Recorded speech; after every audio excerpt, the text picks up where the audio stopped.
En primer lugar, agradeceros vuestra asistencia a este nuevo webinar organizado por Montero Aramburu Abogados, en este caso en colaboración con auditores y consultores del sur. En esta sesión vamos a analizar el impacto que va a tener en las cuentas anuales del 2019 el COVID-19. Como sabéis, esta pandemia llegó a Europa en enero del 2020, por tanto es un hecho posterior al cierre del ejercicio y se ha generado en estos meses que se están formulando las cuentas anuales de las compañías, cómo debe reflejarse, cuál debe ser el impacto en los estados financieros y en el resto de documentos que componen las cuentas anuales de las sociedades, ya sea en la memoria, en el informe de gestión, en el informe de información no financiera. Ese será el principal objeto de esta jornada, si bien también habrá una parte mercantil en la que, además de analizar y valorar los nuevos plazos de formulación, auditoría y aprobación de cuentas, se le dará especial hincapié en la responsabilidad del órgano de administración. Como sabéis, esta crisis va a poner a muchas empresas en una situación de crisis, de insolvencia, de causa de disolución, y por tanto es muy importante cómo debe actuar el órgano de administración para evitar responsabilidades personales. De ahí también la trascendencia en cómo enfocar la formulación de las cuentas del ejercicio 2019. Por último, habrá un análisis fiscal en el que se analizará no solo el impacto fiscal en el cierre del 2019, en el impuesto sobre sociedades que habrá que presentar próximamente, sino también el impacto fiscal que el COVID genera en el día a día en el propio año 2020, con toda la morosidad que probablemente se genere, la innovación de los contratos que se están realizando e incluso en el primer pago fraccionado, en el primer pago a cuenta que se debe realizar antes del lunes en relación al periodo 1 de enero 31 de marzo. En esta jornada intervendrán en la primera ponencia sobre los aspectos contables Jaime Benjumea, que es socio de Auditores y Consultores del Sur. En la parte mercantil, mi compañera Ana Gamero será quien le imparte, que es la directora del área mercantil de Montero Aramburu. Y la parte fiscal seré yo personalmente. Mi nombre es Ignacio Seller y soy socio de Montero Aramburu. Seré quien realice la parte fiscal. Tras las tres ponencias habrá un coloquio en el cual iremos respondiendo todas las preguntas que nos habéis formulado antes del inicio de la jornada y que podéis realizar durante la jornada a través del chat de esta aplicación. El chat, si veis abajo de la pantalla, hay una pestaña de chatear. Si pincháis, ahí se abre un espacio en el que podéis formular todas las preguntas que estiméis convenientes, que iremos atendiendo al final de las ponencias. Si bien, como queremos ceñir la jornada al horario previsto, que es de 1 hora, es posible que no podamos atender todas las preguntas que nos formuléis. En ese caso, vamos a facilitar posteriormente un correo al cual podéis plantearnos las preguntas no contestadas y las nuevas preguntas que os puedan surgir al respecto, y trataremos de contestaros a la mayor brevedad posible.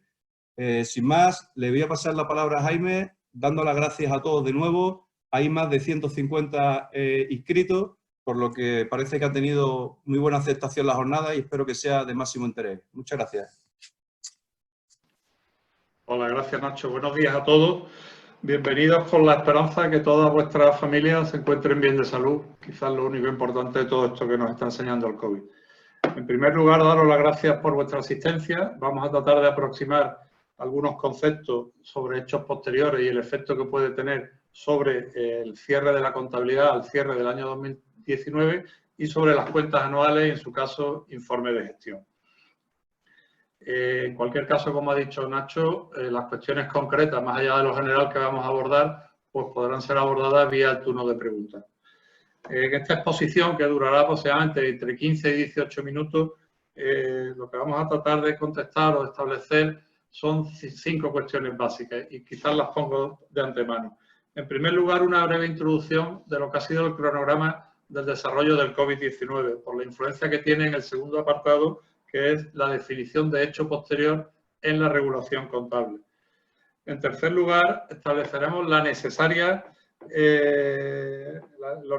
trabajos que este año habrán de realizarse para identificar la situación particular de cada sociedad en este momento tan difícil, no solamente en la salud, como he dicho, sino en lo económico.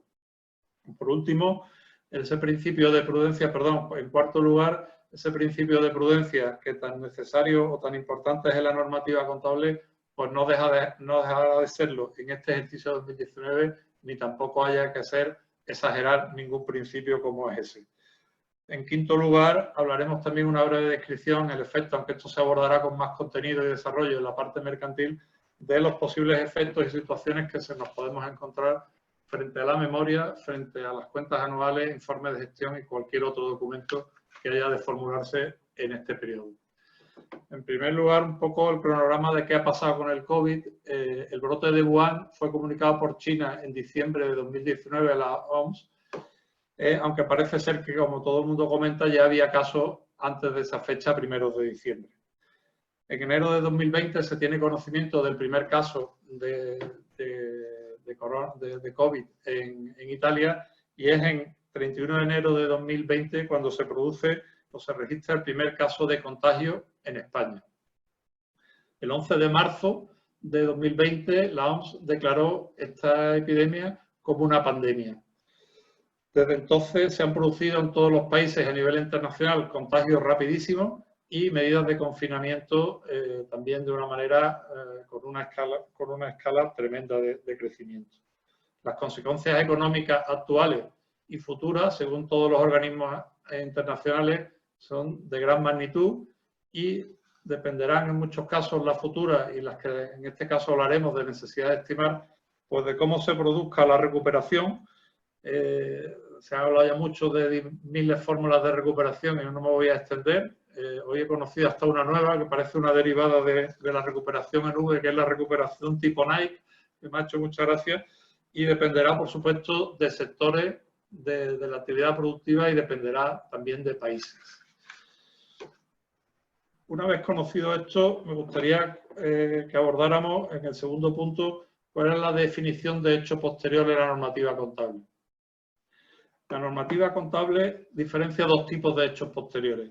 Aquellos que ponen de manifiesto condiciones que ya existían al cierre del ejercicio y que deberán de tenerse en cuenta para la formulación de las cuentas anuales.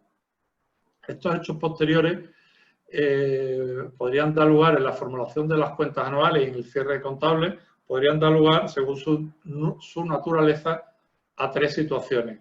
Primero, a que requirieran un ajuste en los estados financieros. Segundo, a que solamente requirieran algún tipo de mención en la memoria.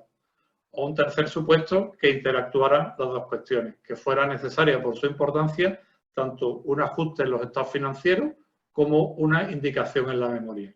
Por lo cual, este hecho posterior, que llamaremos en este momento tipo 1, se diferencia del tipo 2, aquel en el que se ponen de manifiesto condiciones que no existían al cierre del ejercicio y que en ningún caso supondrá ajustes en los estados financieros. Es decir, tipo 1, ya hemos visto, existían unas condiciones al cierre del ejercicio y en consecuencia las soluciones que tenemos que dar son ajustes en los estados financieros, información en memoria y o interactuación de las dos.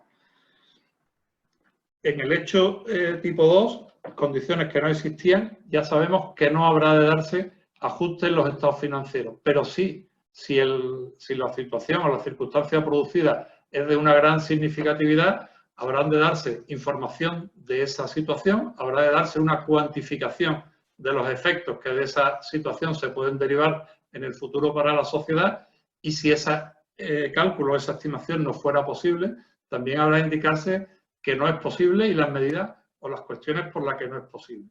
Por hacer el típico ejemplo pedagógico que siempre hablamos y que sirva un poco de introducción a esta cuestión de hecho posterior, que creo que es la más relevante, la parte que a mí me trae aquí, determinaría para aclarar lo que es una insolvencia de un cliente producida con posterioridad al cierre del ejercicio. Si ese cliente ya se encontraba al 31 de diciembre en una situación de deterioro financiero conocido, bien por conocimiento de sus cuentas anuales, bien por retrasos en los pagos, por aplazamiento, por cualquier otro motivo, ese impago que se está produciendo con posterioridad al cierre del ejercicio ya sería imputable al cierre del año anterior. Sin embargo, si el impago que nos está produciendo de la deuda del 31 de diciembre se derivara pues simplemente de una situación extraordinaria, como podría ser el que la sociedad cliente en este caso hubiera sufrido algún tipo de siniestro, pues tipo un incendio y se viera imposibilitada, en ese caso estaríamos ante un tipo 2, es decir, no habría ajuste en los estados financieros y simplemente determinada información en la memoria.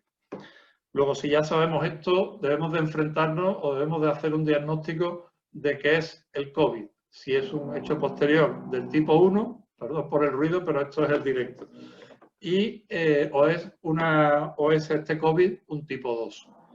Bueno, esta pregunta no es fácil de responder o no nos está siendo fácil de responder. Nosotros hemos hecho un análisis detallado de todas las cuentas anuales que hemos visto formuladas durante este periodo, en general sociedades cotizadas o sociedades muy importantes a las que el COVID les ha cogido en su proceso de aprobación de cuentas anuales. Hemos realizado consultas y hasta la fecha les digo que en cuanto a la calificación de este hecho, el ICAS no se ha pronunciado. Como saben, el ICAS es el organismo supervisor encargado de determinar estas normas que nos pudieran afectar, y hemos realizado también nosotros en especial un análisis porque, aunque llegamos a una conclusión clara y que ahora comentaré, sí creemos que puede haber detrás de esa conclusión algunas partidas que pueden ser objeto de controversia y que de alguna manera apuntaré en alguno de los apartados posteriores. La corriente general es que el COVID es un hecho posterior tipo 2, es decir, no requerirá ningún tipo de ajuste a los estados financieros del 19, pero sí puede requerir de una manera significativa que aportemos una información relevante y cuantificada del año, de lo que está pasando a lo largo del año siguiente, y que de alguna manera para nosotros entendemos que esta posición general, no confirmada por el ICAP, pero que sí parece ser que es una posición general que se está tomando en todos los sectores, es una posición que de alguna manera en el campo de la responsabilidad de los administradores consideramos que aportará mayor seguridad en la formulación de las cuentas anuales. Y si no mayor seguridad, al menos restará incertidumbre en los procesos de formulación. Entrando ya en el apartado 3, consideramos que todas las sociedades, por parte de sus administradores, directores financieros, jefes de administración o las personas que ocupen algún tipo de responsabilidad, deberán realizar ya un análisis de cuál es la situación que está provocando el COVID sobre estas empresas de las que hablamos. Ese análisis incluirá, entre otros, un análisis de su situación financiera. Todo esto no lo descubro, puesto que son cosas que todos ustedes están haciendo ya, pero que creemos que es importante que conozcan. Un análisis de la situación financiero-patrimonial al cierre del ejercicio, un análisis de esas mismas cuestiones a la fecha actual, identificando posibles situaciones que abordaremos en las secciones posteriores de situaciones de causa de disolución o de reducción de capital. Analizaremos los resultados del año 2019, los resultados provisionales que se nos estén produciendo en el año 2020 y analizaremos la evolución de las principales partidas que se estén produciendo ya en tiempo real durante estos meses, caída de ventas o también en algunos casos aumento de ventas que en algunos sectores se está produciendo. Sin duda abordaremos la previsión, o es obligación de los administradores y de todas las personas, abordar la previsión de diferentes escenarios de recuperación, cuestión completamente difícil, dada la carga de subjetividad que tiene, pero que deberá actuarse tanto a nivel de resultados como de generación de tesorería, como efectos de las diferentes medidas que hayan de tomarse. Y sin querer ser exhaustivo, pero indudablemente que ustedes ya conocen y seguramente hayan intervenido en ella, estamos hablando de expedientes de regulación de personal que se hayan podido presentar, aplazamientos que estamos en fecha o ya se han podido producir con la administración, de pagos con la administración, necesidades de nuevos recursos financieros y aceptación de los que se están ofreciendo a través ahora mismo, por ejemplo, por el ICO, como cuestión más significativa, negociación de nuevos contratos con clientes o proveedores o renegociación de los contratos que ya estaban vigentes. Estamos hablando, por ejemplo, de los alquileres o de muchas otras cuestiones que nos podemos encontrar. También deberemos de plantearnos el escenario de fechas en el que nos encontramos. Este punto también será abordado especialmente luego en cuanto a las fechas de formulación y aprobación y todos los plazos que se han producido, pero que será importante que los administradores y todos conozcamos cuál es el calendario que vamos a establecer en función de nuestra situación y de nuestras necesidades. Las políticas de dividendos, cosas que se están produciendo cambios significativos, su repercusión, y también entiendo que lo abordaremos luego, sobre la situación de minoritarios. Las inversiones en curso que podamos tener y que pudieran ser decisiones de abandonar o continuar en el futuro.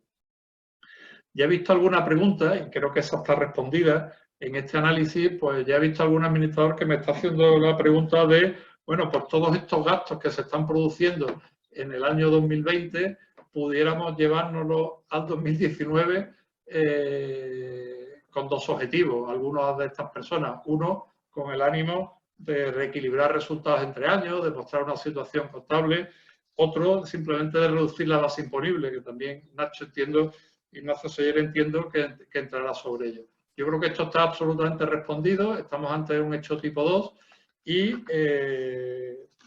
nos resta, y esto nos resta, esta situación que hayamos determinado, esta definición con la carga de provisionalidad que tiene, esto nos resta para que debamos realizar un minucioso análisis de todos los hechos posteriores o de todas las partidas que son objeto de nuestro trabajo y que ahora vamos a analizar para ver qué apellido le ponemos en definitiva a estos hechos posteriores que tenemos. Si es tipo COVID, tenemos claro que no, ya sabemos la situación y lo hemos dicho, y si pudieran ser de otro tipo.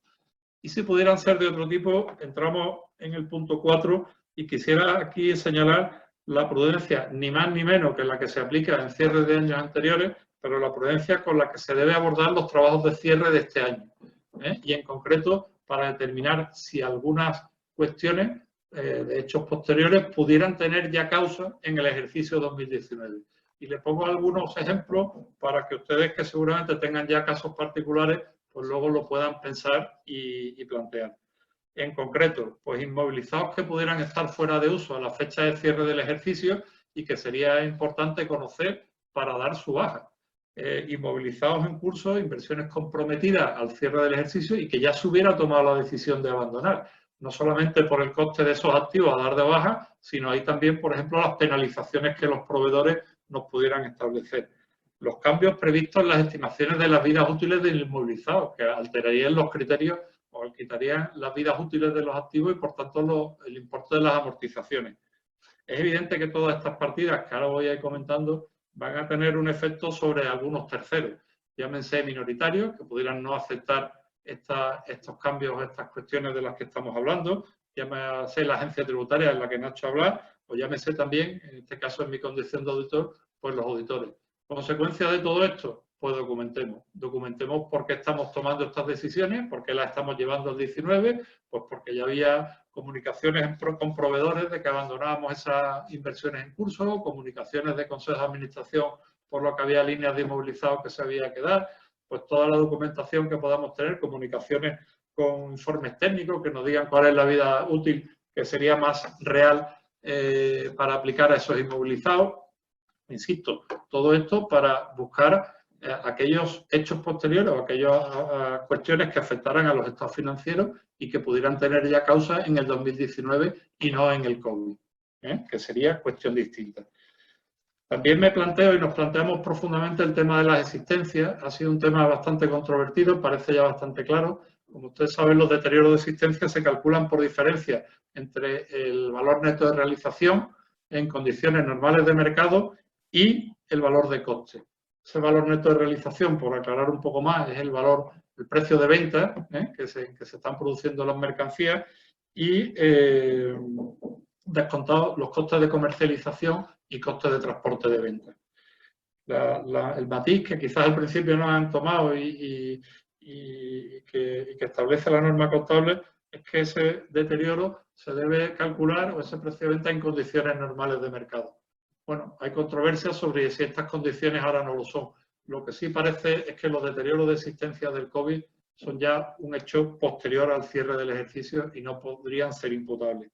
Llegado a este punto, también les planteo la dificultad, y para que todos lo piensen y demás, pues para a veces diferenciar los deterioros que pudieran tener causa en el ejercicio anterior, pues simplemente porque ya existía tal al cierre del ejercicio, de aquel otro que se haya visto sobrevenido como consecuencia del COVID. Será difícil de diferenciar en algunos casos y en otros no, y habrá que intentarlo. No se olviden, y entro en otro apartado, las existencias de lenta rotación, no aquellas que simplemente pueden tener un deterioro, sino aquellas otras que van a permanecer en el almacén y que ya vienen permaneciendo pues, durante un tiempo, aunque su precio de venta luego no tenga una pérdida respecto a los precios de coste. También habrá que determinarse que parte de ese deterioro sería imputable al 2019. Los contratos con clientes firmados a pérdida en el 2019, circunstancia que ya fuera conocida y que el COVID no hubiera hecho nada más que en su caso agravarlo. En ese caso habría que ver el efecto que puede tener sobre los deterioros de existencias ya producidas en stock, pero no solo eso, sino también sobre las existencias que podamos tener pudiéramos tener para producir al año siguiente, para atender a esos clientes. En las empresas de servicios, establecer también aquellos proyectos de servicios que pudieran haber sido cancelados, suspendidos, aplazados al cierre del ejercicio y para los que ya hubiera algún tipo de acuerdo al cierre del ejercicio. Los costes esos costes activados al cierre del ejercicio pudieran ya no ser recuperables y en consecuencia deberían de ser provisionados, deteriorados. Insistir aquí, como en todo, en la necesidad de documentar todas estas cuestiones, este año mucho más todavía, por las cuestiones que hemos hablado. En las cuentas a cobrar, que hablará, entiendo que Ignacio luego, y que quizás existe un marco fiscal más objetivo en función de la antigüedad, pero que igualmente, como ha sido parte del ejemplo de hechos posteriores, no digo. En las provisiones de cualquier tipo que pudiera ser necesaria establecer al cierre del ejercicio, tales como litigios, sanciones de la administración, despidos que ya hubieran sido comunicados y o conocidos por los trabajadores al cierre del ejercicio, penalizaciones bancarias que pudiéramos tener de algún tipo, contratos con proveedores de carácter plurianual que pudieran tener establecido algún tipo de descuento. Habría que plantearse si eso no voy a conseguir esos volúmenes anuales en los años siguientes, qué efecto pudiera tener sobre el cierre de las cuentas del año 2019. En fin, la problemática puede ser amplia. No quisiera cerrar este apartado sin hacer mención a dos cuestiones que a nosotros nos han parecido que pueden tener una controversia más allá de la calificación general que he definido antes en cuanto a hechos posteriores. La controversia está referida sobre todo a aquellas variables, en general activos, cuya recuperación está referenciada, según el plan, a la estimación de flujo futuro. ¿A qué me estoy refiriendo en este caso? Pues, por ejemplo, a los activos por impuesto diferido, es decir, a las pérdidas de años anteriores, cuyo impuesto se calculó como un activo y figura en el epígrafe de activos impuestos diferidos. La norma contable establecida por el ICAA determinó que la recuperación de estos activos o la contabilización de estos activos estaba determinada por su recuperación en unos plazos de tiempo. La duda que nos cabe, y no la tenemos resuelta, ya lo adelanto, aunque me inclino a pensar más que habrían de considerarse los plazos de proyección futura, es decir, considerando el efecto de COVID, implicaría en su caso pues eliminar parte de los activos por impuestos diferidos que hace 15 o 20 días, un mes, nos parecían que eran perfectamente asumibles como recuperables en los plazos. Estoy hablando también de los fondos de comercio, es decir, de los fondos de comercio que se generan en la adquisición de participaciones. Su recuperación o el cálculo de su deterioro, perdón, se determina también en funciones de proyecciones de flujo futuro. Parece extraño que esas proyecciones de flujo futuro no tuvieran en cuenta lo que se ha producido con el COVID. Insisto, estas dos partidas las he dejado en la fase final, en la última fase, porque todavía hoy nos plantean que pueden ser objeto de una mayor controversia que todas las anteriores. Termino con un último apartado que hace referencia a qué efecto puede tener sobre las cuentas anuales. El informe de gestión sobre cualquier información financiera que hubiera de formularse y aprobarse. Empiezo con esto con varias preguntas previas. La primera que deberían hacerse quizás los administradores y las personas implicadas en estos procesos es si al cierre del ejercicio en función del COVID es aplicable todavía el principio de gestión continuada o claramente porque se ha tomado ya la decisión de cesar la actividad porque el contagio con el COVID ha sido enorme o porque no existe ninguna alternativa más realista, ya fuera aplicable el marco normativo contable cuando no es de aplicación el régimen de gestión continuada, que básicamente es un proceso de aplicación de una especie de valores de liquidación. Deseo que este no sea el caso de ninguno, y no solamente de ustedes, sino de todos. Si un caso que algunos se puede encontrar más allá y en un estado siguiente es que como consecuencia del COVID se hayan provocado una serie de problemas y de situaciones en la empresa que arrojen ya alguna duda significativa, e insisto en significativa, sobre la posibilidad de que la empresa continúe como empresa en funcionamiento. Esto debería ser informado en la memoria también, y digo todas estas cosas porque todas estas cosas están íntimamente ligadas, y entiendo que así lo hablará Ana, a la responsabilidad de los administradores. En el caso que hubiera algún tipo de incertidumbre sobre la gestión continuada, como se establece, habría de informarse sobre las causas que motivan esa incertidumbre y también de los factores que las mitigan. Por ejemplo, pues haber recibido una financiación magnífica del Instituto de Crédito o cualquier otra circunstancia. Y, en definitiva, concluir que, aunque existen incertidumbres, es de aplicación este principio. Podemos tener también incertidumbres derivadas del COVID, que deberían de ser abordadas en las cuentas anuales. Oye, ¿podemos realizar estimaciones de todas las cosas que nos pueden pasar este año? Bueno, pues esa pregunta casi que se las dejo a ustedes para que se las respondan. En algunos sectores será que sí, en otros será mucho más complicado, pero indudablemente pues habrá muchas cuestiones y, en concreto, el escenario de recuperación de esta crisis quizás sea la cuestión que más incertidumbre nos esté causando a todos. No sabemos el modelo, no sabemos en qué sectores y no sabemos en qué países. En cualquier caso, creemos que la nota de hechos posteriores de este año debería incluir, en general, salvo que la empresa no tenga grado de contagio ninguno con el COVID, sí creemos que debería de incluir una estimación del grado de contagio previsto, que debería de incluir una descripción de las medidas más importantes adoptadas, y ahí la hemos hablado antes, de personal, financiera, en fin, de todas estas cuestiones. Apuntar también un tema, y es que si algunas de las sociedades pues, han formulado sus cuentas con anterioridad a la expansión de este virus, del COVID, habrán de plantearse también su reformulación. Es decir, se han producido hechos significativos que afecten a la operativa de la sociedad, que sea necesario su reformulación. Pues en principio parece que en muchos sectores y en muchas cuestiones esta circunstancia sí se ha dado. Luego si han formulado, ya, deberían plantearse la reformulación.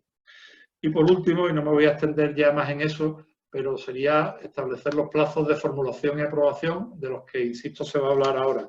Si entendemos que mayor plazo de formulación, es decir, agotar los plazos de formulación en principio, debe tender a disminuir las incertidumbres de todas las cuestiones que ya hemos hablado antes. ¿Esto es una recomendación general? Pues posiblemente no, y cada uno tenga su respuesta y su causa. Yo por mi parte he acabado, me remito, espero que esto le haya sido de interés. He tratado de ajustarme al horario absolutamente previsto, espero que sí haya sido, y también me remito al turno de preguntas. Y sin más, pues le paso el turno a la palabra a Ana, que continúe. Muchas gracias.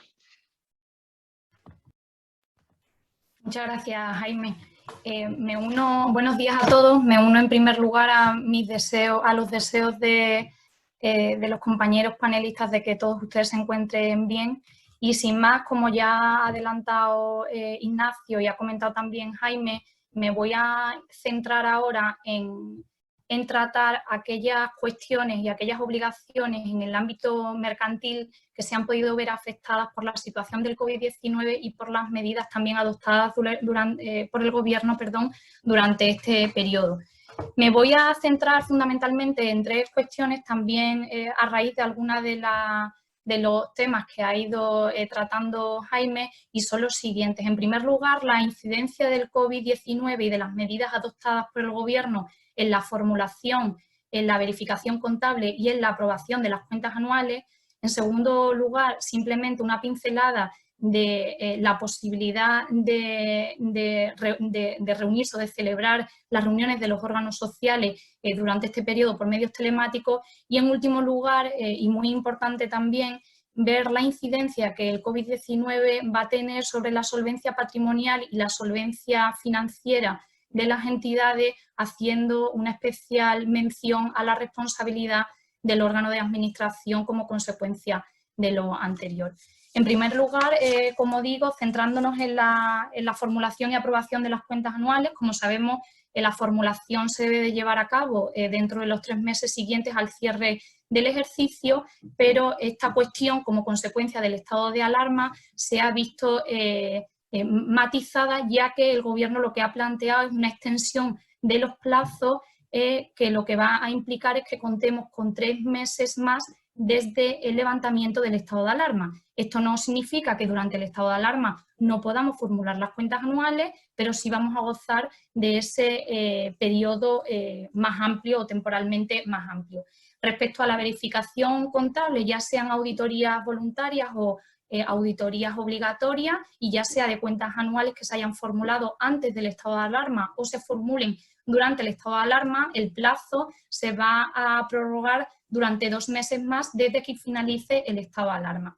Y por último, respecto a la aprobación de las cuentas anuales, vamos a contar con 3 meses desde que finalice el plazo para formular las cuentas anuales. Es decir, la aprobación tendremos 3 meses desde que finalice el periodo de formulación de las cuentas anuales. Este es el marco general que nos encontramos para la formulación, verificación contable y aprobación de las cuentas anuales en la situación de estado de alarma que estamos ahora mismo. Sin perjuicio de lo anterior, y siendo ese el marco general, parece interesante comentar y desarrollar algunas cuestiones prácticas que ya nos estamos encontrando en el día a día, y son preguntas que se nos están suscitando y que de algún modo Jaime ya ha adelantado el interés de las mismas. En primer lugar, ¿qué ocurre con aquellas cuentas anuales que hayan sido formuladas antes de la declaración del estado de alarma?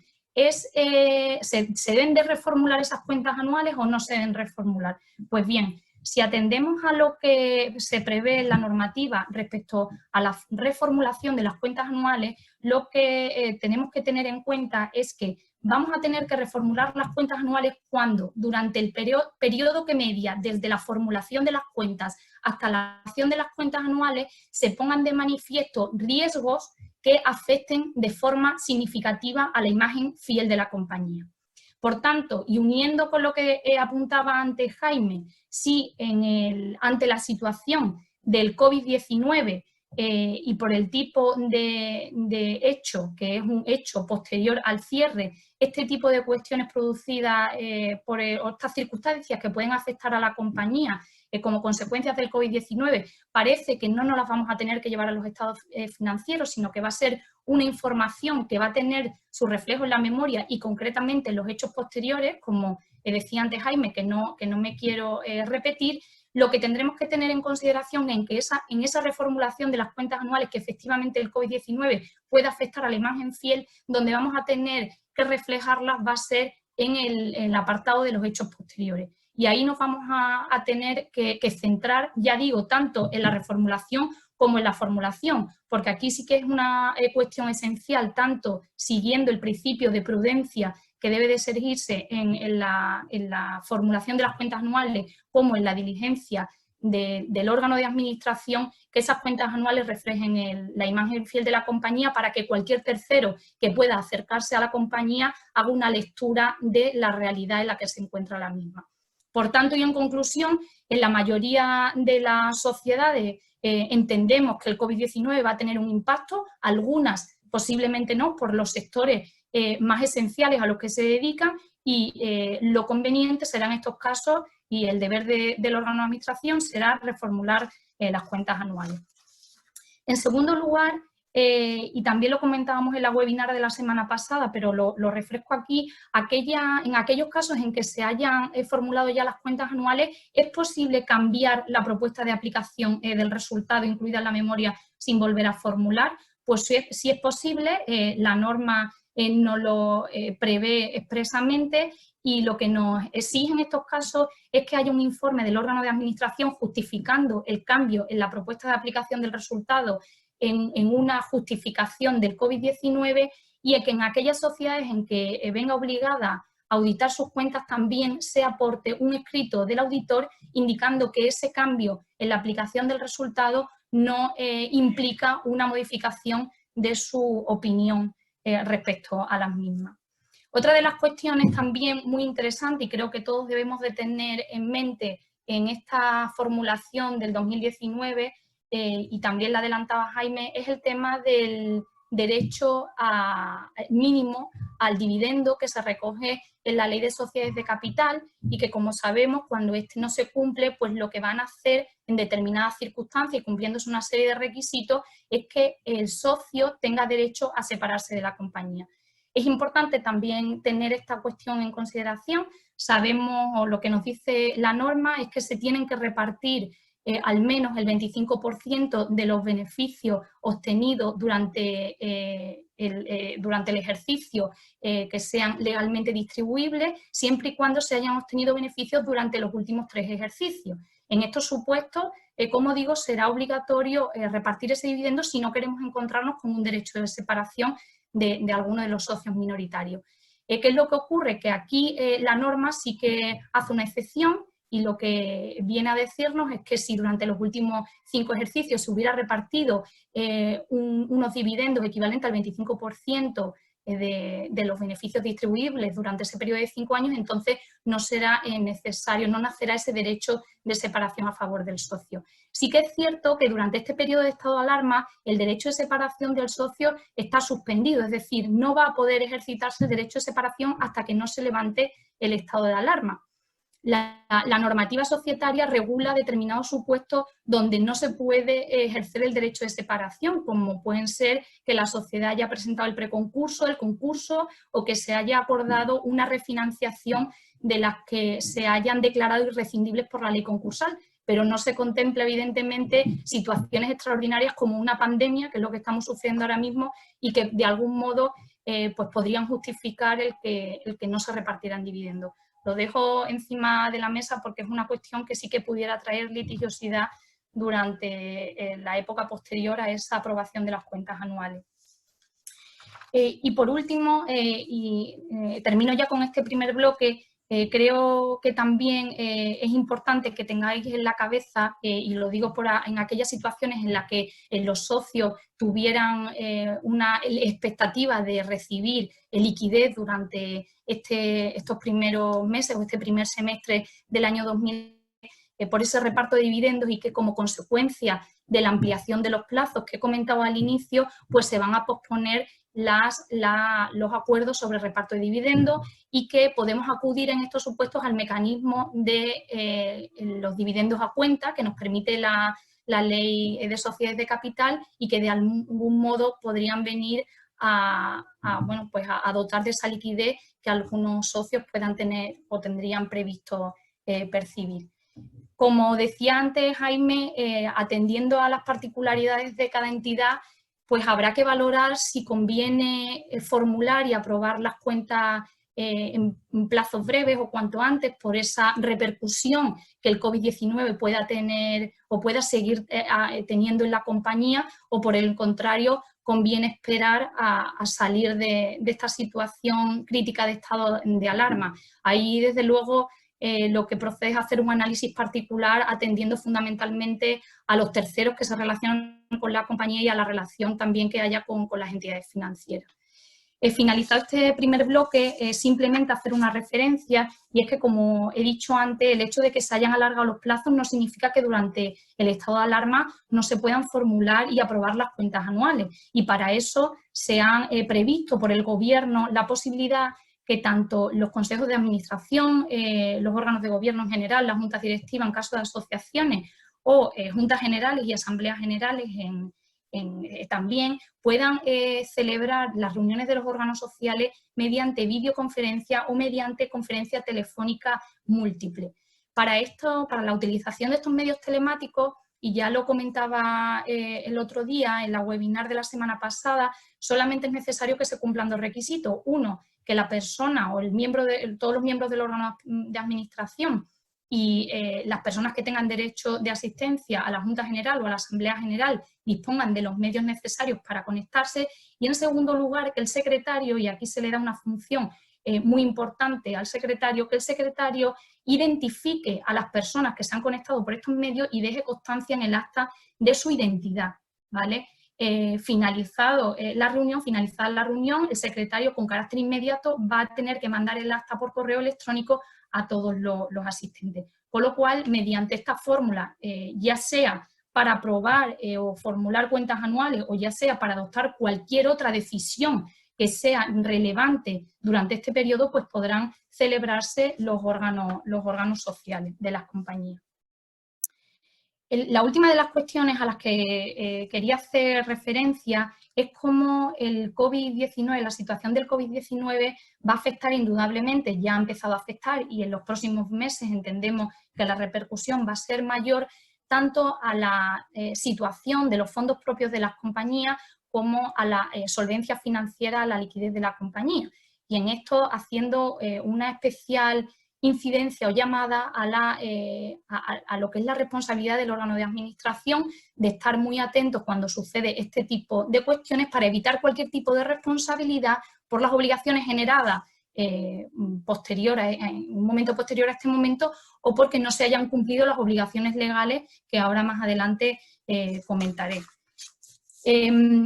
Muy brevemente, como sabéis, la diferencia entre el desbalance patrimonial y la insolvencia va referida, una a lo que es el patrimonio de la compañía, a los fondos propios, y la insolvencia va referida a la liquidez. Respecto al desbalance patrimonial, que como digo, lo que va a hacer es que se van a mermar nuestros fondos propios en el supuesto en el que el patrimonio neto esté por debajo del capital social, la sociedad va a entrar en causa de disolución. Ante una situación de causa de disolución, el órgano de administración lo que debe hacer es convocar la Junta General para que en el plazo de 2 meses enerve esa situación de disolución, ya sea adoptando alguna medida de aportación, aumento de capital, préstamos participativos, aportación de los socios a los fondos propios, o si esas medidas no fueran posibles, pues directamente acuerde la disolución de la compañía. Si no se adoptan estas medidas, lo que se va a generar es una responsabilidad del órgano de administración por las obligaciones que se contraigan con posterioridad a la puesta de manifiesto de la causa de disolución. Por tanto, hay que estar muy pendiente de si esto ocurre. Hilándolo con el tema de la formulación de las cuentas anuales, es cierto, como decía Jaime, que el COVID-19 lo más probable es que no tenga una incidencia en los estados financieros, pero sí vamos a tener que hacer referencia a cuáles son sus efectos en los hechos posteriores. Y ya desde ese momento, con esa pérdida o esa dificultad que nos podemos encontrar con que nuestros clientes nos paguen, esa bajada de venta, todo eso va a poner o puede tener una incidencia en los fondos propios que ya va a poner en alerta en que estos se pueden ver mermados. Con lo cual, muy atentos a esta circunstancia, como digo. La insolvencia, en contra, no va referida a la situación patrimonial de la compañía, sino que va íntimamente relacionada con la capacidad de pago, con la liquidez de la compañía. Es decir, una sociedad se va a encontrar en situación de insolvencia cuando de forma generalizada no pueda pagar las obligaciones exigibles. Esto no debe de ser algo coyuntural, sino que tiene que ser algo definitivo, ¿no? Que se extienda en el tiempo. Es decir, el hecho de que durante el COVID-19, por una circunstancia coyuntural y por una serie de pagos que no nos llegan, una parálisis temporal de la actividad, no podamos afrontar durante unos meses nuestras deudas, no implica que estemos en una situación de insolvencia si esto se puede revertir, ya sea porque la actividad se ponga nuevamente en marcha, ya sea porque se haya obtenido ayuda financiera y, por tanto, pues podamos continuar con normalidad nuestra actividad. Bien, en el caso que efectivamente esta insolvencia dure en el tiempo y sea definitiva, el órgano de administración, como sabemos, debe de presentar la solicitud de concurso en el plazo de 2 meses desde que se haya puesto en manifiesto esta situación de insolvencia. La ley concursal, como también sabéis, nos da otra herramienta, que es la que se denomina la comunicación del 5 bis, que todos podéis conocer o habéis escuchado como el preconcurso. Ese preconcurso lo que nos posibilita es que durante el plazo de 4 meses la sociedad va a poder negociar con sus acreedores un acuerdo de refinanciación o, si este no fuera posible, intentar obtener adhesiones para una propuesta de convenio anticipado que después se desarrollará en el futuro concurso. Pues bien, el plazo, como digo, para esto son 2 meses, tanto para la solicitud del concurso como para la solicitud del preconcurso. ¿Cómo ha afectado el estado de alarma y qué medidas ha adoptado el Gobierno respecto a estos plazos? Pues igual que ha ocurrido con la formulación y con la aprobación, también ha habido una cierta flexibilización. Y de hecho el Gobierno lo que ha pretendido es que durante el estado de alarma ni se acuerden disoluciones de compañías, ni se tenga que presentar el concurso de ninguna compañía. ¿Y qué es lo que ha hecho? Pues lo que ha previsto es, en el caso de la situación de causa y disolución, lo que ha previsto es una suspensión del plazo de 2 meses para convocar la Junta General para que adopte, como decíamos antes, o la enervación de la situación o la disolución de la compañía, y expresamente además contempla que en el supuesto en el que la causa de disolución haya nacido, se haya puesto de manifiesto durante el estado de alarma, aquellas obligaciones que hayan sido contraídas por la compañía en este periodo de estado de alarma no va a responder en ningún caso el órgano de administración. ¿Esto qué significa? Que si con posterioridad al estado de alarma se continúan contrayendo obligaciones por esa sociedad, el órgano de administración podrá responder de las deudas contraídas con posterioridad al estado de alarma, pero no las contraídas durante el estado de alarma.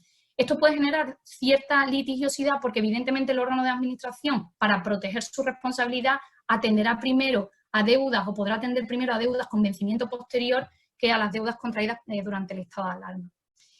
¿Cómo quedan los plazos en el supuesto en que nos encontremos en una situación de insolvencia? Pues la protección ha ido aún más allá, es muy protectora.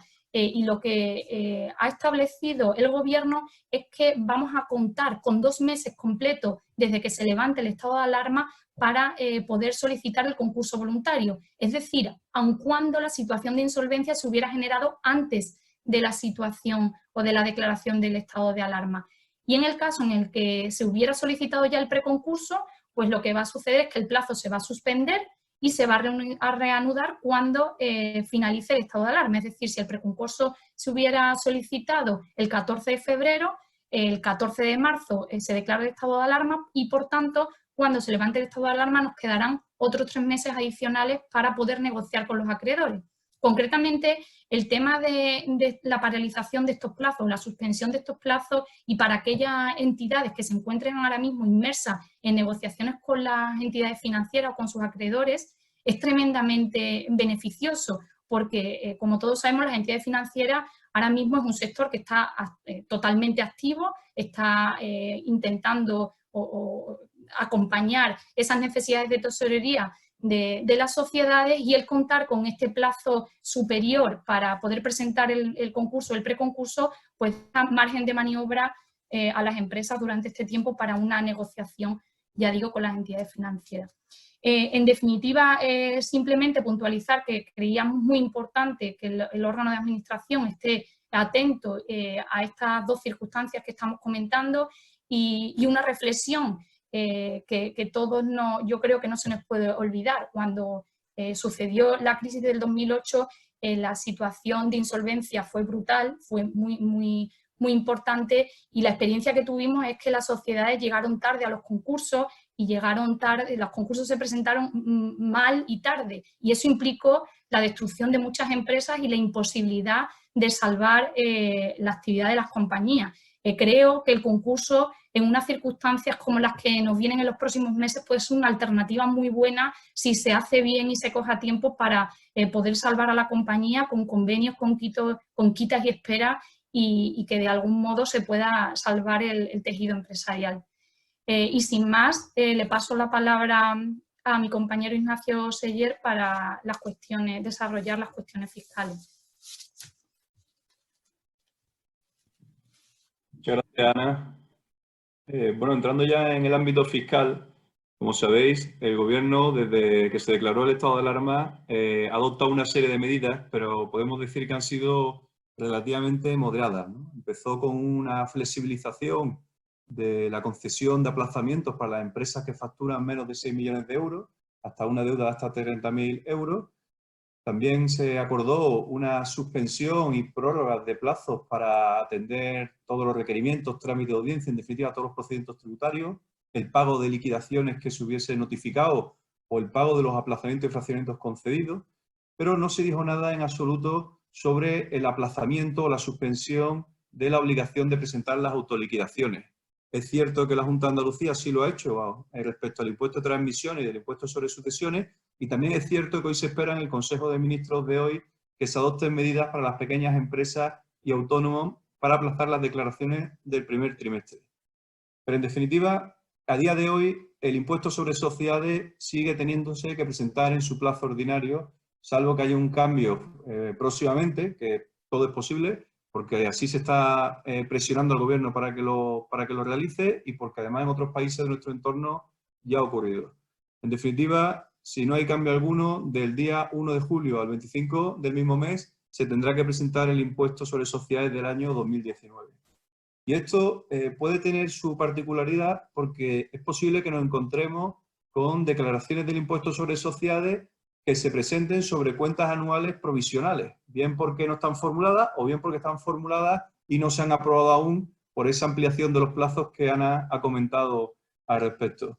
Eso supone que si cuando se formulan o se aprueban las cuentas definitivas, estas cuentas no coinciden con las consideradas en el impuesto sobre sociedades, deberemos proceder a presentar la declaración complementaria correspondiente en el caso de que resulte una cantidad adicional a pagar y evidentemente liquidarán los recargos correspondientes, que son del 5% para los 3 primeros meses de retraso y del 10% de 3 a 6 meses de retraso. Y en el caso de que la rectificación del impuesto no conlleve el pago de una cantidad adicional, pues habrá que hacer un escrito impugnando la autoliquidación y solicitando la rectificación en aquello que proceda. El motivo de esa rectificación será la aprobación de unas cuentas diferentes a las consideradas en el impuesto sobre sociedades. Entrando en el cierre fiscal de 2019 y en el impacto que tiene el COVID en este ejercicio, tenemos que tener en cuenta que el impuesto sobre sociedades es un impuesto que parte del resultado contable. Los antecedentes legislativos, sobre todo la ley del año 95, que es de la que deriva el impuesto actualmente, el resultado contable era muy similar a la base imponible. Con ocasión de la crisis principalmente, esa base imponible cada vez se ha ido alejando más del resultado contable y hoy en día no tiene nada que ver una cosa con la otra, pero la filosofía del impuesto iba en la línea de que se asimilasen en la mayoría de los supuestos. ¿Qué ocurre? En este tema estamos analizando el tratamiento del hecho posterior al cierre del ejercicio y aquí coincide el criterio fiscal con el criterio contable. Por tanto, gran parte de la respuesta a cómo va a afectar al cálculo del impuesto sobre sociedades del COVID-19 podríamos remitirnos a lo que Jaime ha comentado en su ponencia. Si son hechos posteriores que no afectan a los estados financieros del 2019, por el principio de devengo no podrá ser deducible fiscalmente esos gastos.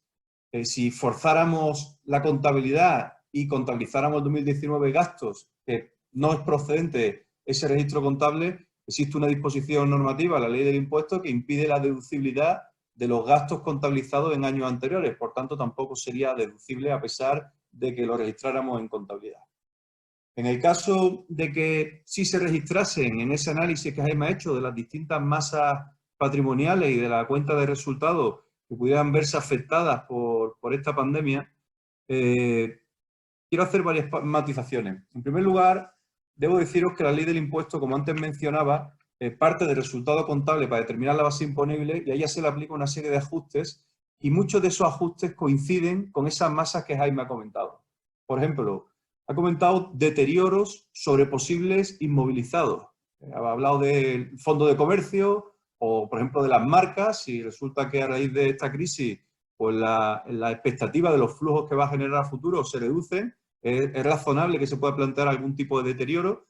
Sabéis que desde el año 2015 los deterioros del inmovilizado no son deducibles fiscalmente, ni del intangible, ni del material, ni del financiero. En este caso, desde el año 2013, los deterioros de las participaciones no son deducibles.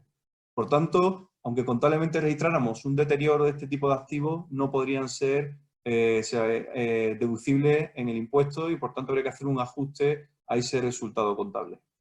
Se ha comentado el deterioro de las existencias. Aquí efectivamente sí coincide el criterio contable con el fiscal, por tanto, si contablemente procede ese deterioro, fiscalmente también será deducible. Sí que es verdad que la agencia tributaria en sus comprobaciones suele ser bastante exigente respecto a la justificación de este tipo de deterioro. Por tanto, en el caso que efectivamente se registre un gasto por este concepto, tanto el criterio como la cuantía deberán estar sólidamente contrastados para dar soporte a una hipotética comprobación futura. Respecto a los deterioros de clientes, efectivamente, Jaime también lo anticipaba, existe una norma fiscal que establece unos requisitos objetivos para su deducibilidad y difícilmente el impacto del COVID va a permitir anticiparnos esos deterioros, porque esos requisitos objetivos tienen que cumplirse al 31 de diciembre del 2019. ¿Cuáles son? El resumen era que hayan pasado 6 meses desde el vencimiento y no hayan pagado, que la sociedad deudora esté declarada en concurso o esté procesada por alzamiento de bienes, o tengamos una reclamación judicial interpuesta contra la compañía. En definitiva, son casos en los que a 31 de diciembre del 2019, evidentemente, nada ha tenido que ver el COVID al respecto. También ya aprovecho para recordaros que si son créditos con vinculadas o si son créditos garantizados con avales o con seguro de caución, pues estarán limitadas su deducibilidad. También, por supuesto, los deterioros globales, os recuerdo que no son deducibles fiscalmente. Solo existe una excepción, que es para las compañías que son empresas de reducida dimensión, que son aquellas cuya cifra de negocio inferior a 10 millones de euros, que pueden dotar el 1% de sus créditos que no tengan una dotación especial o un tratamiento individual especial, ¿no? El resto de compañías, los deterioros globales los podrán registrar contablemente. Entiendo que en algún caso a lo mejor será posible, pero fiscalmente no serán deducibles en ningún caso. También Jaime ha comentado algunas provisiones que pudieran generarse con ocasión del COVID-19, valorando las dificultades y que sean en el 2019 y probablemente teniendo que registrar en 2020. Ha hablado de provisiones por reestructuraciones de plantilla o provisiones por contratos onerosos, porque son contratos que nos van a dar a pérdida, o provisión por responsabilidades. En todas ellas deberemos tener en cuenta la imputación temporal, que como Jaime ha comentado, en la mayoría de los casos van a ser provisiones de 2020, no de 2019. Y en segundo, tenemos que tener en cuenta las limitaciones que la norma fiscal establece para las provisiones. Existe un artículo específico de la ley en la que muchas de estas provisiones tienen su matización fiscal, de tal manera que no toda provisión bien contabilizada va a ser una provisión deducible. En definitiva, creemos que el COVID-19 respecto al cierre fiscal de 2019 no debe tener un impacto muy relevante. Eso sí, si la compañía cierra el ejercicio no a 31 de diciembre, sino que lo cierra al 31 de enero, al 28 de febrero o al 31 de marzo, en ese caso es posible que pueda estirarse un poco más la situación e incorporar algunos de estos ajustes que hemos comentado a esos estados financieros.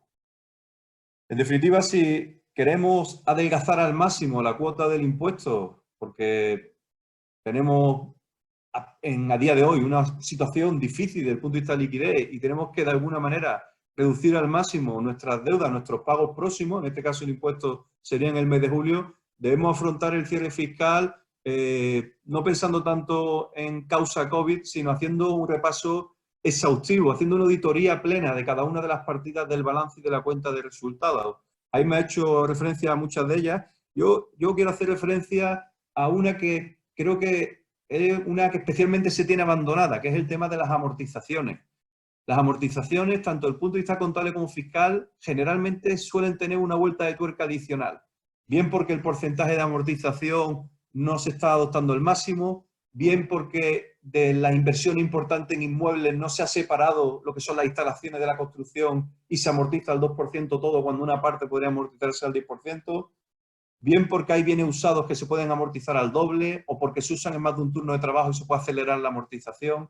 En definitiva, incluso cabe la posibilidad de aplicar sistemas de amortización diferentes al lineal, el que no sea la amortización idéntica en todos los años, sino para bienes que se hayan incorporado evidentemente en el 2019, porque no podemos cambiar de sistema de año a año, pero para un bien incorporado el 2019 podemos plantearnos un sistema decreciente de números dígitos, decreciente la amortización, que suponga un mayor gasto en el primer ejercicio y que vaya reduciéndose poco a poco. En definitiva, creo que la amortización, desde el punto de vista contable, siempre se le puede buscar algún exceso más de gasto.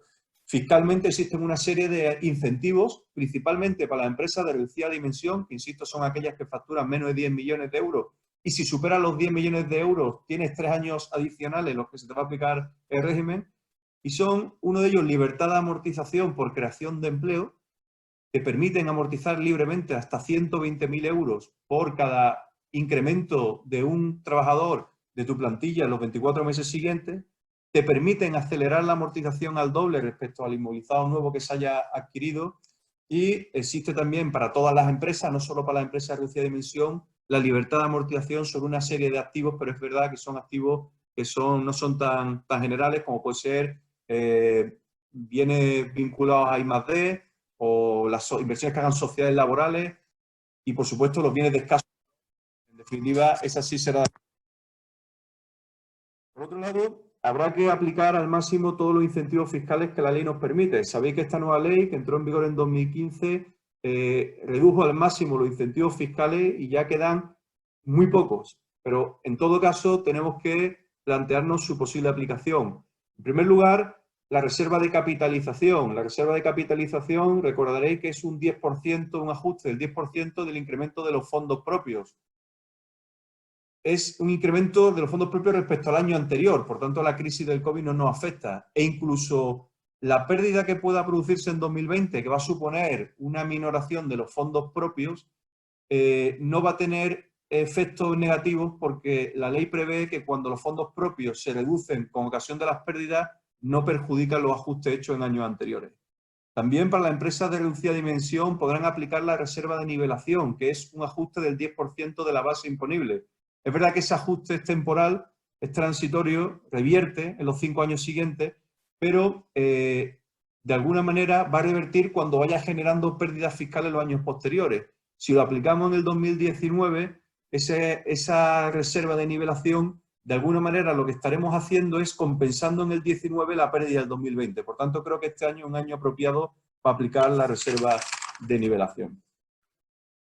Si nos vamos al impacto en el año 2020, lo más cercano que tenemos es el pago fraccionado el primer pago fraccionado del impuesto sobre sociedades, que se paga, que finaliza el plazo el lunes 20 de abril. Ese pago fraccionado se hace o bien sobre la cuota del impuesto anterior, pero las grandes empresas lo hacen sobre la base del periodo del 1 de enero al 31 de marzo. Al 31 de marzo hay que hacer un cierre fiscal para calcular la base imponible del pago fraccionado. Por tanto, es evidente que todo lo que hemos hablado del COVID-19 sí que tendremos que tenerlo en cuenta en este pago fraccionado para tratar de ajustar al máximo el importe a ingresar, siempre teniendo en cuenta todas las consideraciones que hemos dicho al respecto, todas las limitaciones que existen para los deterioros de inmovilizados, para los deterioros de créditos por insolvencia, todos esos requisitos objetivos que marca la norma, para las provisiones, en definitiva. Habrá que aplicar la ley sobre ese resultado contable que tengamos a 31 de marzo. También es verdad que para las empresas que facturan más de 10 millones de euros, recordaréis que existe la obligación de calcular un pago mínimo en el pago fraccionado y ese pago mínimo, que es el 23% del resultado contable, pues evidentemente se va a ver afectado indiscutiblemente por el COVID-19, porque aquí además no vamos a tener los ajustes fiscales como referencia, aquí va a ser el resultado contable puro y duro del cierre de 31 de marzo el que haya que tener en cuenta. Durante el ejercicio también es posible o muy probable que las empresas, sus beneficios operativos caigan, su endeudamiento suba y, por tanto, para las grandes empresas que tengan unos gastos financieros muy elevados, probablemente el ajuste de limitación de la deducibilidad de los gastos financieros se vea afectado. Como sabéis, los gastos financieros tienen una limitación en su deducibilidad que es del 30% del beneficio operativo. No podemos deducir los gastos financieros que superen ese 30%. Pero siempre con el límite de 1 millón de euros. Es decir, toda aquella empresa que tenga gastos financieros por debajo del 1 millón de euros no van a tener problema alguno al respecto.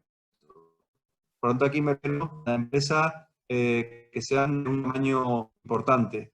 Es evidente que estas empresas pueden verse reducido su beneficio operativo, pueden ver su endeudamiento incrementado y, por tanto, su gasto financiero. Los ajustes que haya que realizar pues serán ajustes en el 2020 probablemente de mayor calado. Por otro lado, también durante el 2020 nos vamos a encontrar con una morosidad más generalizada y además de efectos del impuesto sobre sociedades con los deterioros de crédito que antes hemos comentado, no debemos olvidarnos de la posibilidad de modificar la base imponible del IVA para poder recuperar el IVA repercutido e ingresado en Hacienda y que no vamos a cobrar. Recordar que ese procedimiento es un procedimiento bastante formalista, con unos plazos muy restrictivos, que generalmente si no hay un control exhaustivo de ellos se nos pueden pasar y es un dinero que no recuperamos. Y estamos hablando de un 21% del importe lo que estaríamos recuperando. Recordad que para las empresas de menos de 6 millones de facturación, en el momento que pasen los 6 meses sin que hayamos cobrado, podemos modificar la base imponible. Las que superen los 6 millones de euros de facturación tendrán que esperar al año. A partir de ahí hay 3 meses para modificar la base imponible y un mes posterior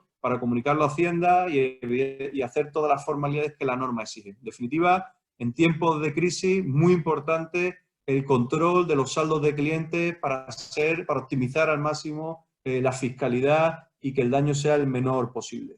Y por último, indicaros como última referencia, se están produciendo en estos momentos muchísimas negociaciones entre las partes en distintos contratos, principalmente los contratos de arrendamiento, pero no solo en ellos, en cualquier otro trato sucesivo, donde se están produciendo suspensión de los pagos, aplazamiento de los mismos, y todo eso es muy importante que se deje constancia en un documento, que se redacten los anexos a esos contratos donde se recojan los nuevos pactos, y además que la redacción de los mismos se haga una redacción inteligente desde el punto de vista fiscal, porque tenemos que evitar hablar de aplazamiento de pago y hablar más de aplazamiento de la exigibilidad. Lo digo porque en contratos de arrendamiento, por ejemplo, si suspendemos la renta, pues hay que decirlo para que no se devengue el IVA de la cuota ni el ingreso. Si lo que hacemos es un aplazamiento en el pago, pues habrá que hablar de diferimiento de la exigibilidad con la idea de que el IVA no se devengue hasta ese momento, porque si hablamos de aplazamiento de pago, se habrá devengado en abril, por ejemplo, y lo único que no se pagará hasta esa fecha. En definitiva, que en todas estas negociaciones se recoja bien los documentos para evitar que Hacienda, cuando venga, nos exija los impuestos sobre esas rentas no pagadas o sobre esas rentas diferidas en el tiempo. Por mi parte, nada más respecto al tema fiscal.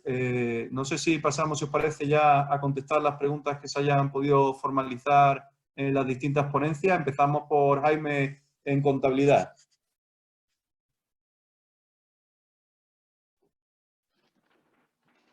Buenos días. Otra vez.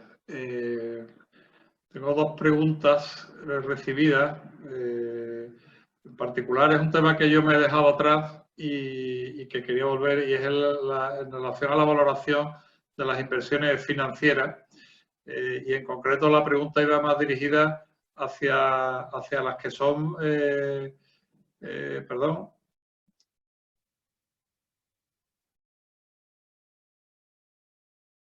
Sí, la pregunta iba dirigida a las inversiones financieras calificadas como mantenidas para negociar al 31 de diciembre del 2019. Evidentemente tienen su norma de registro y valoración concreta, se calculan en función de las cotizaciones que establecidas en el Plan General de Contabilidad, y me imagino que la pregunta pues va dirigida, pues como estos sí tienen un efecto directo en el impuesto sobre sociedades, Ignacio, pues va dirigida a cuál sería el criterio de aplicación. Y aquí la respuesta es que, evidentemente, a efectos de valoración no tendrían efecto al 31 de diciembre del 2019, según lo que hemos hablado, y con independencia de que si el efecto fuera significativo, pues tuviéramos que reflejar en memoria cuál es la evolución posterior que se está produciendo en un caso tan importante como este, en el que las cotizaciones se han desplomado pues, de medio un 30% y en algunos casos mucho más.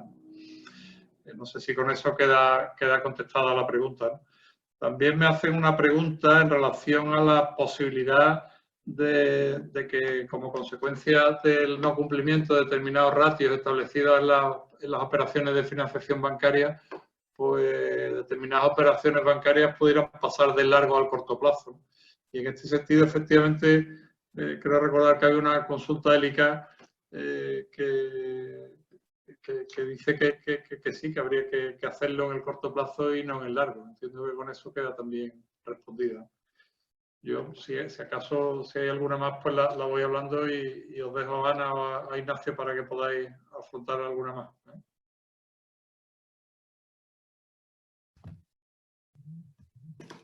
Sí, vamos a ver, preguntan concretamente qué balance debe tenerse en cuenta para determinar la situación de desbalance que hemos comentado antes y, por tanto, cuándo nacería esa obligación, ese plazo de 2 meses para convocar la Junta General. Si, como hemos dicho antes, la situación COVID-19 no se va a trasladar a los estados financieros del 2019, en la formulación y en la aprobación de las cuentas del 2019 no aparecerá la situación de desbalance. Ahora bien, como estábamos comentando, esta crisis del COVID-19 sí puede poner a la compañía en situación de desbalance durante el ejercicio 2020. La contabilidad, la obligación de llevar la contabilidad es diaria, con lo cual no podemos ampararnos a la formulación de las cuentas del 2020 que se hará en el 2021 para entender en ese momento que tenemos conocimiento del desbalance. El desbalance se tendrá que poner de manifiesto, ya digo, teniendo en cuenta una contabilidad diaria y en todo caso atendiendo a los balances trimestrales. Por tanto, hay que estar muy atentos durante estos meses por si acaece esa situación. Recuerdo que la situación de desbalance se va a dar cuando el patrimonio neto esté por debajo de la mitad de la cifra del capital social. Será ese dato el que tendremos que verificar en el balance. Como digo, al menos balances trimestrales. Por mi parte, Nacho, no hay ninguna consulta adicional. Bueno, fiscal, en la parte fiscal teníamos una consulta que era sobre los deterioros de existencia y nos planteaban si el hecho de el que tengamos muchos comercios cerrados y, por tanto, que la rotación de mucha mercancía no pueda... Hay una demora en la salida, si eso ya es motivo suficiente para registrar un deterioro y que sea deducible. Y ahí insistiros, y además es que hay muchas sentencias al respecto, que esos deterioros tienen que estar debidamente justificados. Hay muchas sentencias que hablan de supuestos en los que los contribuyentes hacían deterioro a porcentajes, decía, si se retrasa más de un año, lo deterioro al 50% y 2 años al 100% lo deterioro. Eso ya Hacienda tiene dicho que no es suficiente. Por tanto, tiene que haber algo que acredite, alguna prueba adicional que acredite que efectivamente se produce una pérdida de valor por esa falta de reposición, ¿no? No vale calcular un porcentaje sin más, ¿no? Yo fiscalmente no tengo ya aquí ninguna cuestión. No sé si queréis añadir algo más, Jaime, Ana, al respecto, incluso cruzado de lo que hemos comentado. Yo, Ana, por matizarte un comentario que has hecho, Ana, cuando has dicho la causa de disolución es cuando los fondos propios están por debajo de la mitad del capital social, ¿no? Que creo que te has entendido. Exacto. Vale. Sí, lo he aclarado ahora. Vale, perfecto. Muy bien, pues por mi parte, Jaime... Nacho. ¿Algún comentario más, Jaime? Sí, en relación al tema de los deterioros por lento movimiento, obsolescencia, estoy de acuerdo contigo con eso, el tratamiento fiscal, pero en esto recomiendo siempre lo mismo, ¿no? Existencias que ya no tengan salida, pues hagamos que salgan, ¿no? Pues si son cosas que hay que chatarrearlas, chatarréense, que tengamos el documento soporte y además de liberar espacio en los almacenes y de liberar una carga de administración del sector, permitiremos una deducción, ¿no? Toda empresa tiene siempre guardado determinadas cosas en el almacén que son siempre susceptibles de tratamiento con esto. Yo por mi parte nada más me despido de todos vosotros y muchísimas gracias por vuestra atención. Muy bien, pues nada, pues damos por finalizada la jornada. Espero que haya sido de utilidad. A continuación os mandarán un email y aparecerá un correo electrónico. Cualquier duda que os pueda surgir o que a la hora de reflexionando sobre las cuentas anuales queréis plantearnos, pues estamos a plena disposición. Muchísimas gracias y espero que quede poco para que volvamos toda a la normalidad y que vaya todo bien. Muchas gracias.